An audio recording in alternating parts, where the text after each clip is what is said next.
There are so many prams available on the market. How do you choose the right one?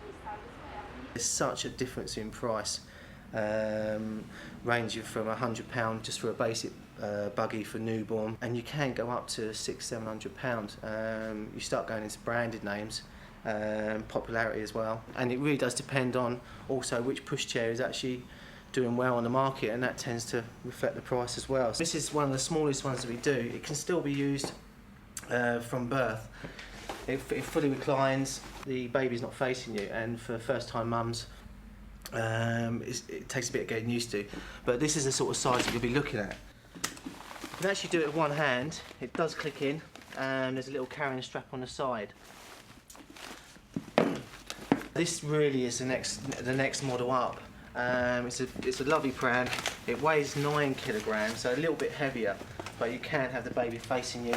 They made it very easy. I mean, 3 or 4 years ago, it was quite difficult. This particular system actually wins quite a few awards because really, I mean, it does everything you want it to, but you've also got the size.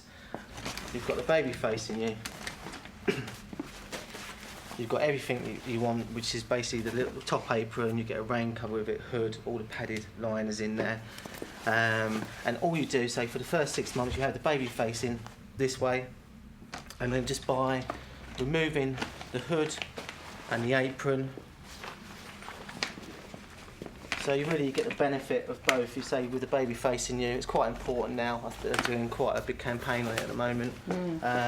It's interacting with the baby. Car seat adapters already involved in the system. As I say, if you are getting on a bus,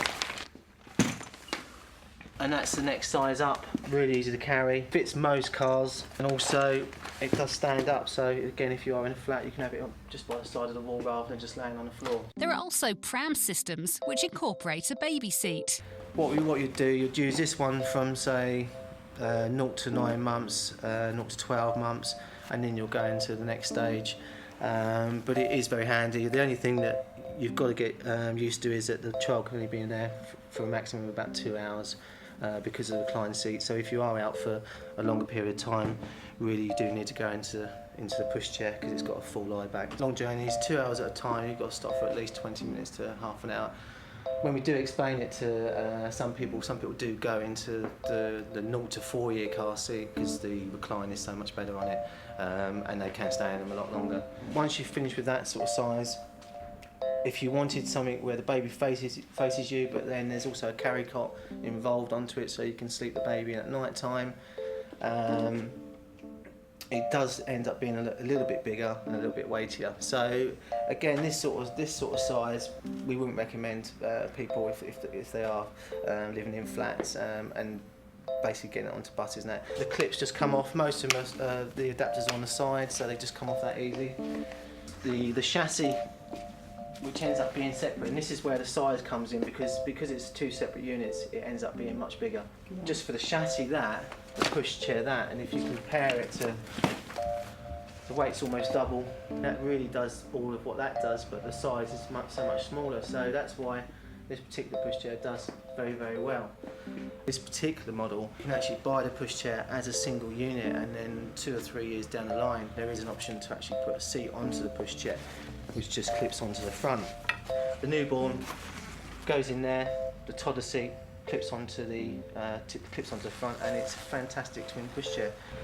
Folding size is really easy, just clips down and folds like that.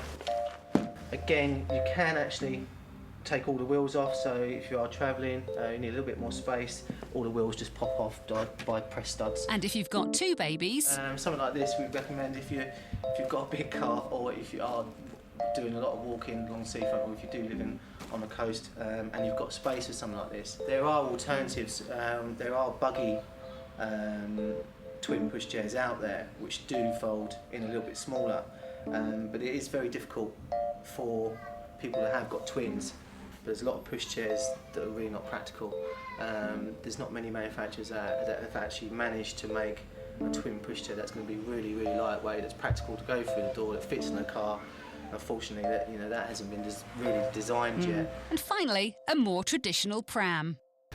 Sadly, not a lot of people buy these anymore, but in my personal opinion, I think they're great. I think if you've got the space, and not necessarily in money, because you know they are pretty much the same as all the other pushchairs. It's completely flat.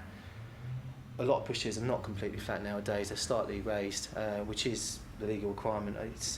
But I think babies are actually nicer to be completely flat for the first 6 months. So you've got the carry cot, but this is where, again, we come into size. You've got this unit here, lovely to have, but for a lot of people, the cars, if you've got a small car, you really can't have anything like this. There is so much choice out there, and we do try and make it a little bit easier for them, and we don't start off with saying you must have this, you must have that. It really is individual to the person, so hopefully we do get it right. Some shops offer an after-sales service where, if the goods are faulty, they'll supply you with a courtesy pram whilst yours is being repaired.